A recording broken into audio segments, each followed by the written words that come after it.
That's probably just the skill of the artist. You know, her leg is being revealed because she is the divine mother nature. So as the work of alchemy is proceeding, the identity or reality of the divine mother is revealed. And it's something intimate. So that leg being exposed is that. It's something intimate. Yes?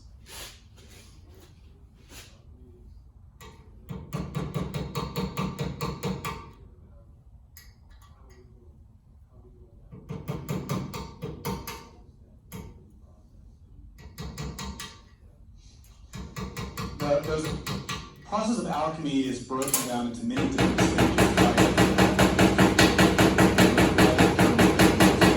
to describe those stages. And it depends on which alchemist you're studying and which stage of the work they're addressing, how to interpret those symbols. Sometimes the steps are broken down as 7, 10, 12, 14, many stages. They all apply to different parts of the work. In general, though, we talk about a process called putrefaction, or blackening. And this is a process in which, through the heat of the fire, the ego becomes blackened. It becomes, what do you call it? The fire accelerates the decomposition. Feels in life. Before you are transmuting your energy, you suffer. A lot. We all suffer. And we suffer from many psychological and circumstantial problems. But when you begin to transmute your sexual energy, your suffering seems to intensify.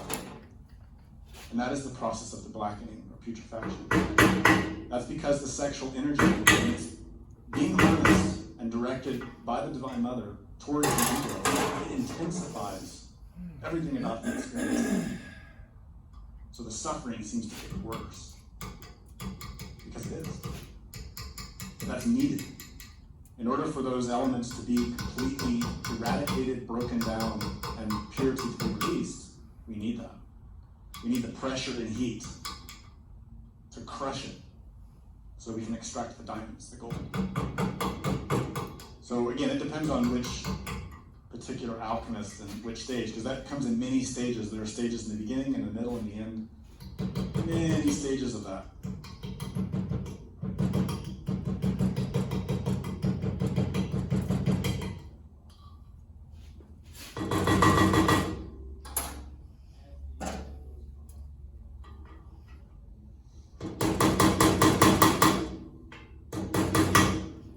See, some of this stuff is like an eggshell. Actually, all of it is like an eggshell. You just got to crack it a little bit, and then it all comes off. Specifically about that. But blasting won't necessarily break into it that quickly. It takes a lot of time if I were to just sit there and blast it without breaking it apart first. Our primary purpose, but because I'm doing this up front, the blasting goes much more quickly. Elements that exist inside of our psyche, and a lot more, more efficiently, and much better. It's a much better process for you, the owner. But it's a lot of work up front. So that process of becoming cognizant begins in self-remembering, being aware of oneself, and transforming situations in the way that I explained.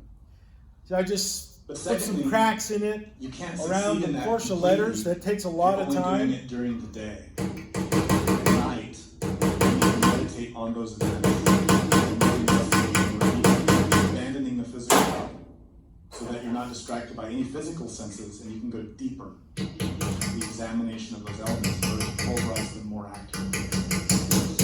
Completely reduced to dust. Once I score it, I can usually get under it and really break it apart. It's a long process. But we'll get more into the details of it as we go along. This 928 doesn't have a lot of miles on it. This GTS 928, because the material is pretty. It's a good question. I meant to mention that. Pretty tight. It's still kind of tight to get it to release.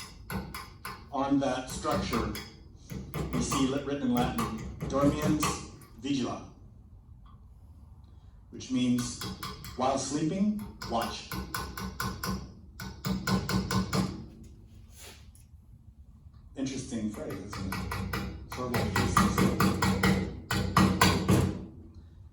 Dormiens vigila means that we need to be vigilant, conscious. Now, on the first level, on the easy to grasp level here, it's saying that we need to do this while the physical body is sleeping. That's one level of meaning of the bed in the back. And some people who've studied this image have realized the definition of dream yoga. This is easy to see. But the deeper meaning is that we're always sleeping because our consciousness is asleep.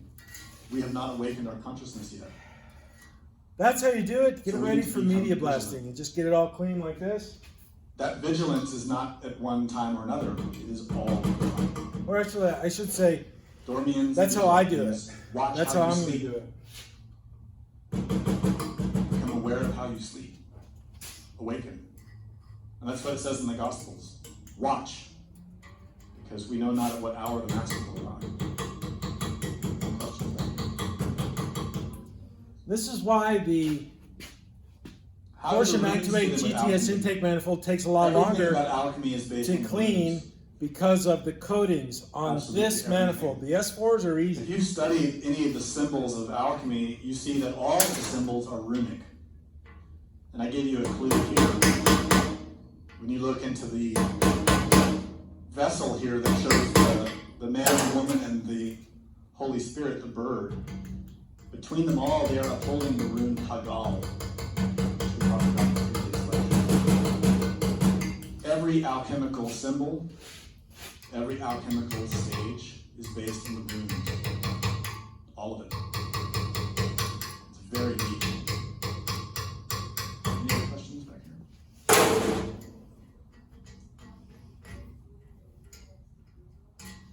Is this process the process of Moses leading the Israelites to Jerusalem? The process of alchemy is hidden throughout the Bible. Moses is an alchemical symbol. His name means Moshe, which means born of water and fire. And that's what we see here. The fire is below. The water is in the vessel. Stuff springs out very quickly. It's our divinity, our own inner motion. You gotta The be entire careful with that. process, every stage of the word, Moses and Moshe, is a symbol in alchemy. All of the plagues, all of the works that are performed, all the magical events that happen, the parting of the waters, the coming of the frogs, all of those things represent stages of work in alchemy.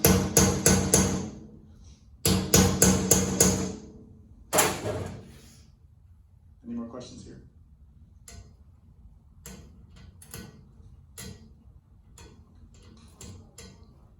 Okay.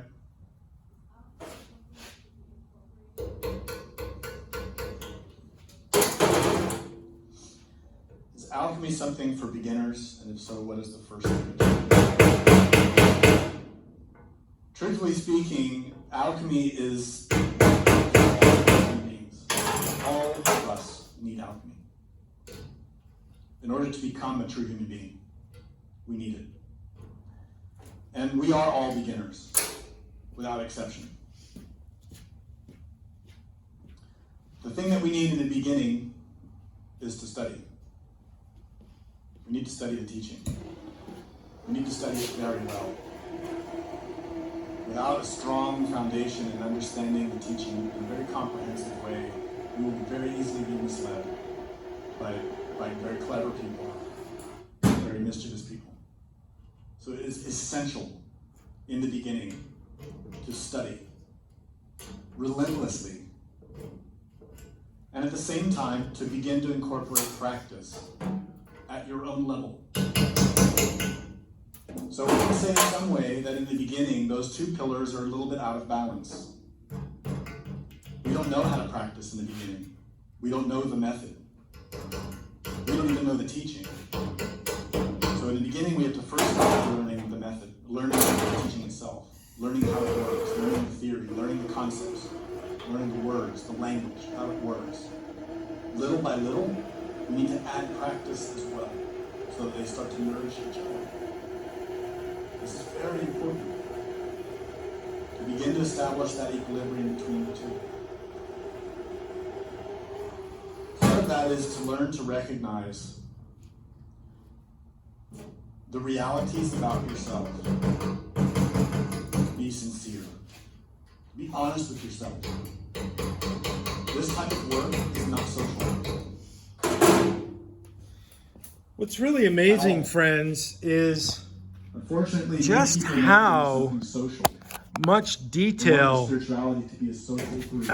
And there was a need for the Sangha, or the spiritual community. Just how much detail emerges once you break apart the coating / paint / powder coating out of the letters. But ultimately, once you get that stuff out of there, it really comes alive. You can really see it. Now, when I blast it, any of these little scratches that are in the metal, those go away. You shouldn't be focused on the social aspects of and don't worry about the bearings. Those will be blasted, but they won't be. Be honest. The bearings will be Look at yourself. made unserviceable, but when the owner puts the flapper valve It is painful. back in, he'll have to put new bearings in Painful. at that time. Which leads me to the question, I might want to take these out now, and I'll have to call up Sean or Roger and ask them what the trick is to getting those things out.